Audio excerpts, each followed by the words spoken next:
Oi, gente. Hoje eu tô aqui para mostrar para vocês a literatura infanto-juvenil que eu faço. Como vocês sabem, eu muitas vezes, desde o início, eu escrevia muita poesia, crônicas, realmente coisas que estavam muito fortes naquele momento. Crônicas e contos e poesia, basicamente. Depois de um tempo, quando eu vim passar uns tempos na Suíça e estudar e trabalhar, e eu e Boris começamos a desenvolver uma editoria, um selo Brasil dos livros, Brasil Books. Eu comecei a desenvolver os meus livros de crônica, de poesia, né? Coisa cacau, coisa café. Depois vieram ainda outros livros com haikais. E a partir de 2014, 15, eu comecei a escrever também livros para crianças e jovens, adolescentes. E foi uma coisa muito gostosa que eu me vi muito envolvida de fazer, porque era algo que partia dessa minha alma, desse meu espírito combativo, ao mesmo tempo recluso e reflexivo, para lidar com as coisas do mundo, as mais urgentes, as mais, direi, que tem a ver com todo o coletivo, mas ao mesmo tempo tem a ver com você encontrar a si mesmo, o seu próprio, a sua própria sintaxe de ser no mundo, de estar no mundo. E comecei a escrever esses livros que passaram a fazer parte também do meu universo, esse universo da linguagem mais, mais talvez colorida, mais solta, que os meus poemas talvez não tivessem. Tinha uma grande cosmovisão, minha poesia, muitas delas, não todas. E na literatura infanto-juvenil eu conseguia colocar um pouco do meu ser livremente criativo, como se eu fosse uma criança escrevendo para mim mesma, ou uma criança como eu sempre acho que fui quando piccola, pequena, né? Uma criança já um tanto quanto reflexiva, um tanto quanto criança, porém reflexiva do mundo à sua volta. Não sei explicar, mas tenho certeza que muita gente foi uma criança desse gênero, principalmente entre os anos 60 e 90. A partir dos anos 90, outras características começaram a emergirem, né, nas crianças que vinham a partir daí, não só a criatividade, porém um pouco mais de ação, um pouco mais sinais dos tempos, não? A tecnologia, a movimentação, o comportamento da própria sociedade, dos próprios genitores, pais ou responsáveis pelas crianças, com uma vida muito corrida, necessidades prementes e a despeito de ser num determinado continente ou em outro, principalmente nos ocidentais, certo? Um senso que eu quero dizer de capitalismo, recessão, crises econômicas e transformações no nosso sistema, aumento da população, de modo que começa-se a ver tanta falta de emprego, falta de uma educação adequada para que esses jovens, esses pequenos, começassem a criar condições de irem se adequando ao mundo que mudava muito rapidamente, muito mais rapidamente do que quando eu nasci, e porém mudava também muito rapidamente antes em relação aos meus pais e aos meus avós, e assim vai. Então, é um período, a partir dos anos 90, que intensificaram-se as tensões, tanto geopolíticas, políticas e também econômicas e sociais no nosso planetinha, e eu estou falando aqui especificamente em Brasil. E então eu procurei fazer, voltando ao assunto original, procurei fazer quando eu me vi fazendo, aliás, uma literatura para infanto-juvenil, foi muito difícil encontrar esse tom. O que eu queria,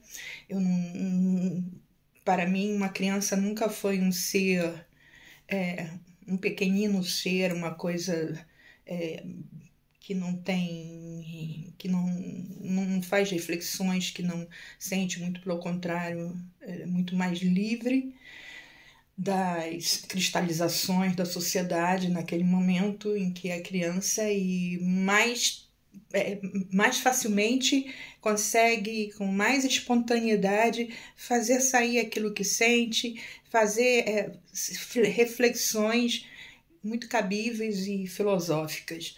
E eu procurei essa criança em mim que havia, e tentando ressuscitar um pouco essa criança, que era tentando fazer um livro infanto-juvenil que eu gostaria de ter lido quando eu era criança, que me respondessem as minhas, ao menos em um certo nível, um pouco, né, mais acima, as minhas reflexões, as minhas questões, as minhas dúvidas. Claro que na minha época havia já uma boa literatura sendo desenvolvida no Brasil, infanto-juvenil, porém talvez ainda não com questões muito prementes como a ecologia, como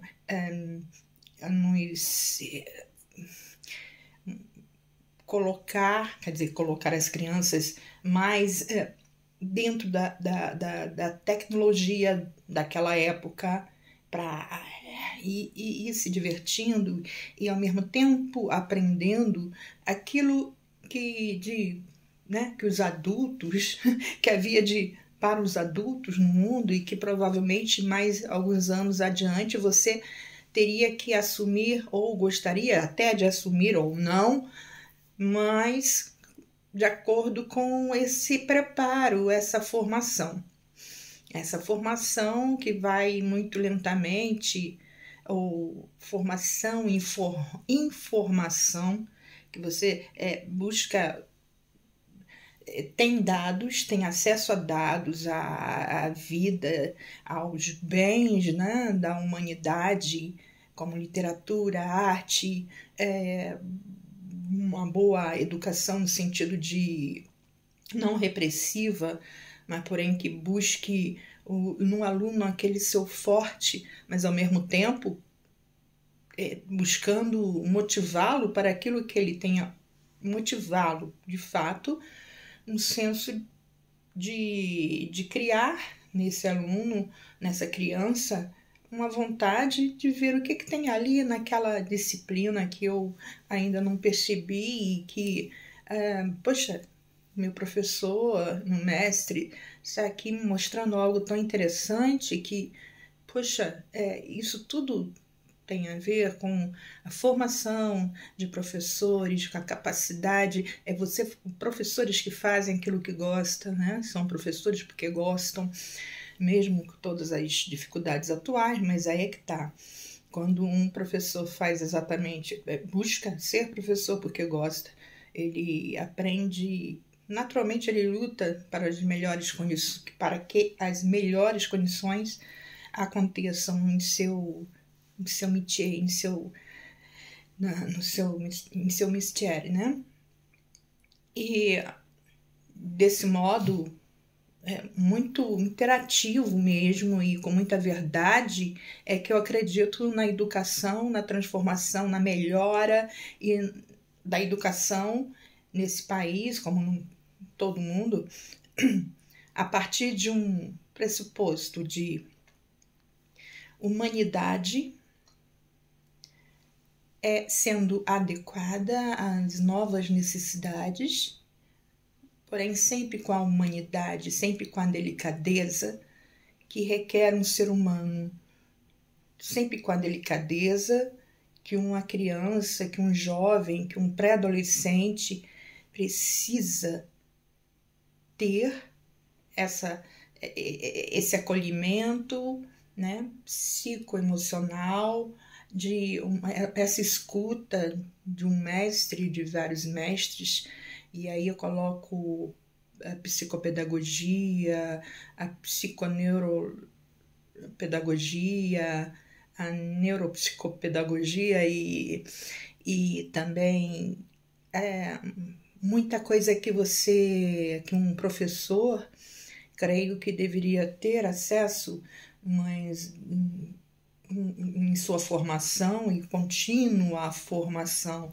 tanto na área da psicologia quanto na área da filosofia, sim, também, e muito importante ter esse quadro um pouco mais completo, porque você vai lidar com seres humanos que estão crescendo, que estão em formação.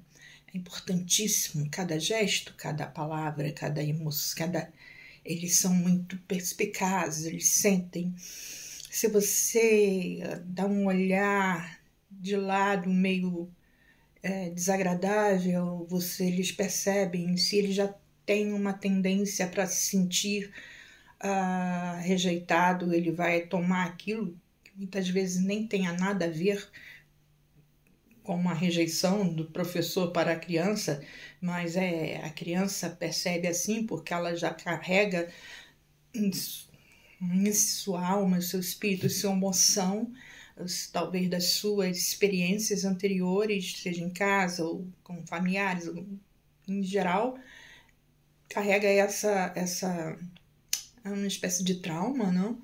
E com isso, muitas vezes, acontecem mal entendidos numa classe de crianças, de pré-adolescentes, porque eles ainda não estando em formação, eles têm pouco acesso a essas... talvez eles não tenham ainda como entender que essa força, né, interior de encapir, de entender que aquele olhar ou aquela palavra que para ele saiu mal, um tanto estranha, não era para ele, ou era, não se sabe. A vida é um movimento constante, e daí a necessidade do ser humano, de um mestre, de um professor, está sempre se preparando e sempre com muita base, sempre com muita continuação em seus estudos, porque é assim que vamos chegar a um ponto melhor.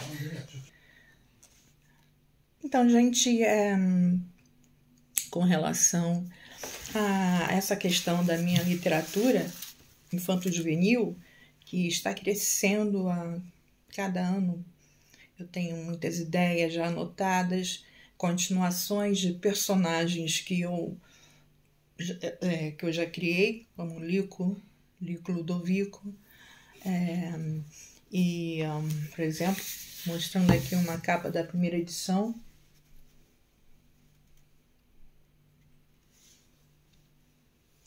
Ludovico, um menino cristal, e Viagem pelos planetas. Esses 2 livros falam, de uma criança dessas ditas especiais que essa nossa nova geração tem trazido, como conversava aqui um pouco antes, sempre nasceram crianças um pouco mais avantes, mais espertas, que a geração anterior, como a dos pais, avós, etc, etc. Porém, nos últimos anos, temos percebido, não digo eu, tá? São cientistas que falam a respeito disso, e a população também vê isso, professores veem isso, educadores, psicólogos, enfim, toda uma gama de especialistas que observam essas crianças e percebem uma maior porcentagem de crianças que nascem com capacidades mais desenvolvidas, coisa que, digamos, no início do século XX não existia tão fortemente, em quantidade maior, né?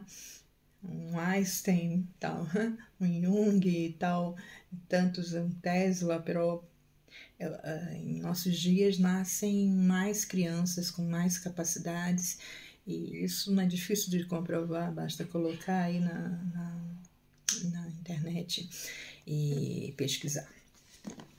E então,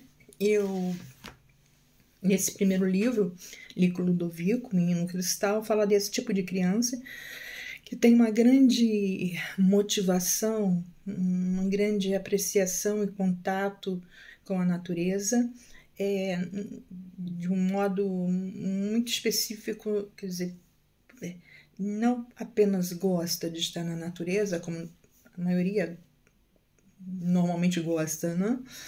Mas faz questionamentos, busca trabalhar a respeito disso, de melhorias, e tem um senso grande de justiça e busca ajudar e convocar pessoas para as suas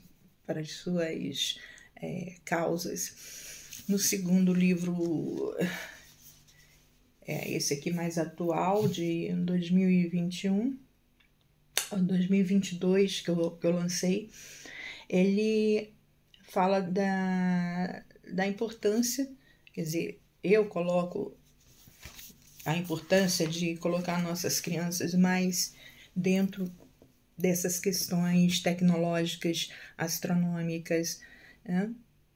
Porque estamos vivendo em plena retorno à Lua, idas a Marte, e é uma questão que já em vários países da Europa e outros também desenvolvidos, a literatura infanto-juvenil já trabalha bastante com isso, já produz, já edita muitos livros com esse contexto científico, também de aventuras, mas sempre colocando essa realidade da nosso planeta, da nossa existência nesse momento planetário, que trabalha também com tecnologias que podem nos levar fora da Terra. E, bom, isso já acontece desde os anos 60, né, digamos assim, porque eu cresci com séries de televisão que mostravam os passeios aí pelo espaço, várias séries do gênero, e talvez algumas pessoas que estejam me ouvindo aqui se lembrem disso e tenham também, como eu, tido prazer em esperar o próximo dia para ver o próximo capítulo. Era uma era de começo dessas pesquisas espaciais, de sair da Terra, ir para a Lua, de colocar satélites de um modo crescente, e até para que a política, né, funcionasse a favor dos pesquisadores e dos que tinham esse sonho de colocar, né, suas naves, seus foguetes em ação, precisavam também de um pouco de recursos, e produzir filmes assim também era uma forma de criar o interesse na cabeça das crianças, na cabeça da população, ver o quanto aquilo é uma realidade, né?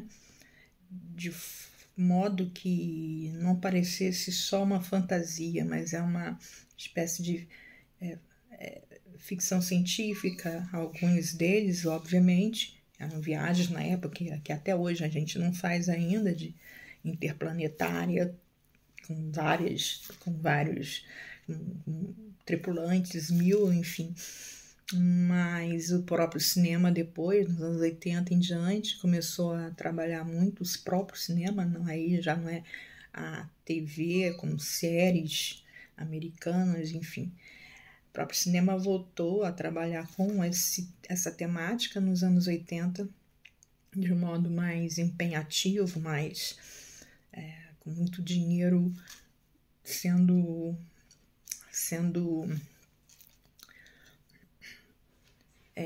dedicado a tais produções. E, de fato, com o aumento da própria tecnologia e de efeitos especiais, obviamente,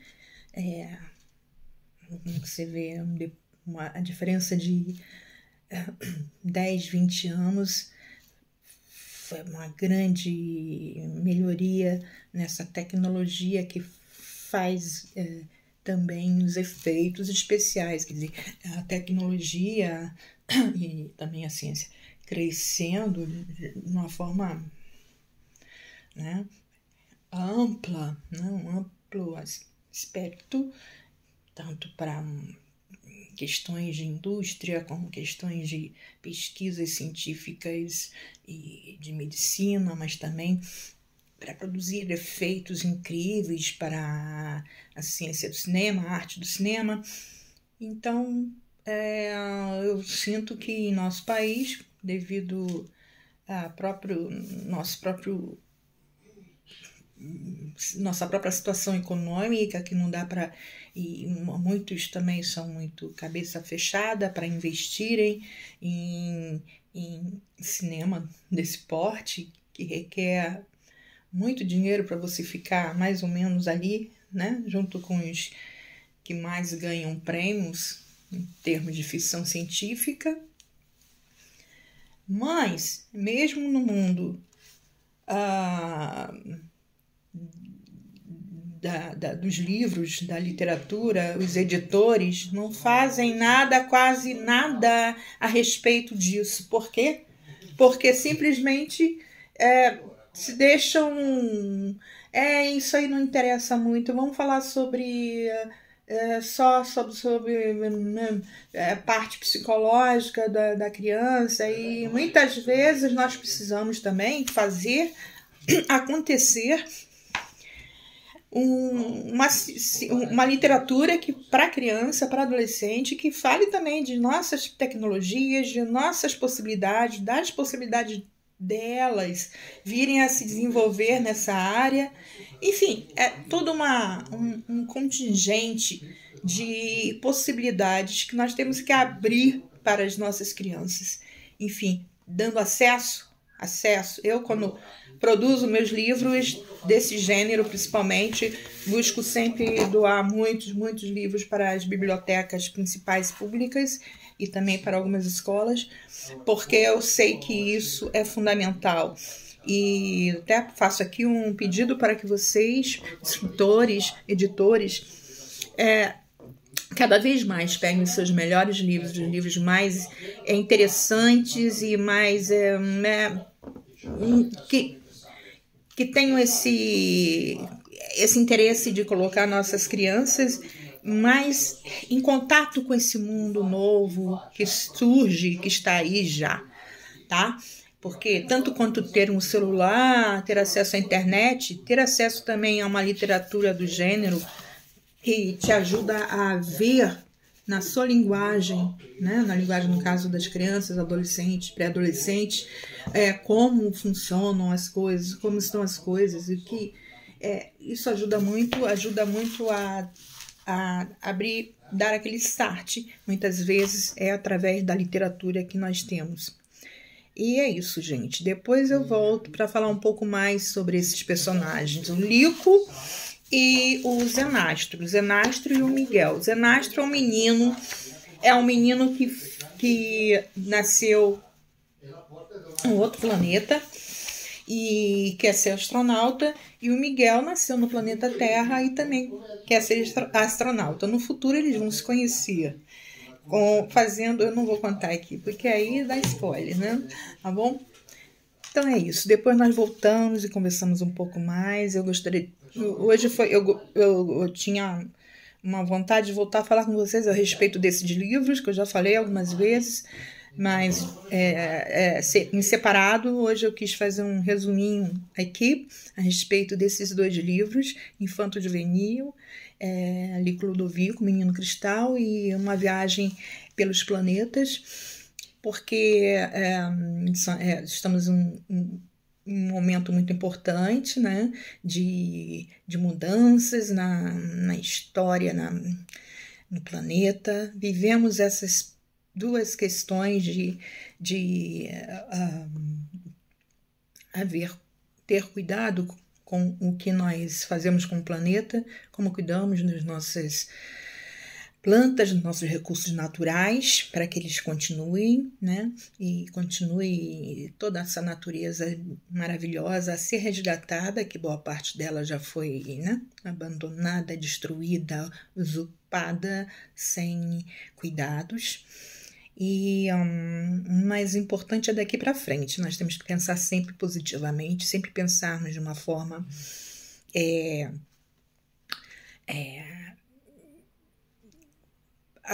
atuante. Eu posso, eu faço, eu farei, eu mudo isso. E todos juntos voltar a acreditar no sonho, nas possibilidades, preparar nossos filhos, nossas crianças, nossos netos para esse novo mundo de uma forma muito consciente, muito carinhosa.